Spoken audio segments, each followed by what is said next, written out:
పథకాలు ఈరోజు నేను అడుగుతా ఉన్నా, గతంలో ఎప్పుడైనా కూడా ఇలా ఇంటికే పెన్షన్ రావడం, ఇంటి వద్దకే రేషన్ రావడం, ఇంటికే పౌర సేవలు అందడం గతంలో ఎప్పుడైనా కూడా జరిగాయా అని అడుగుతా ఉన్నాడు మీ బిడ్డ. అన్నా ఎప్పుడైనా జరిగాయా?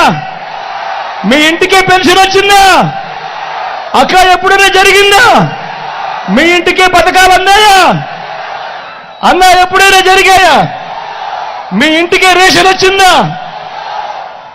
ఆలోచన చేయమని అడుగుతా ఉన్నా.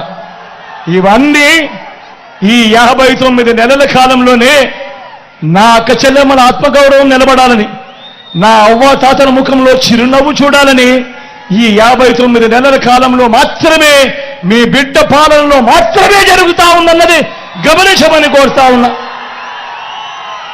మొట్టమొదటిసారిగా గతంలో ఎప్పుడూ జరగని విధంగా మొట్టమొదటిసారిగా రైతన్నలకు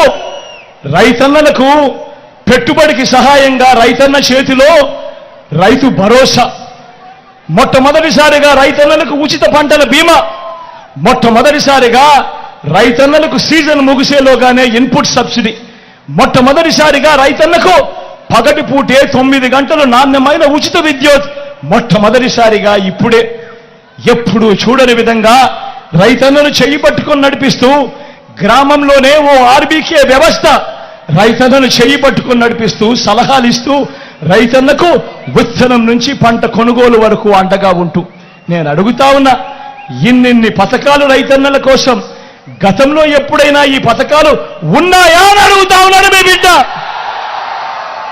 అన్న జరిగిందా? పెట్టుబడి కోసం ఎప్పుడైనా గవర్నమెంట్ సహాయం చేసిందా?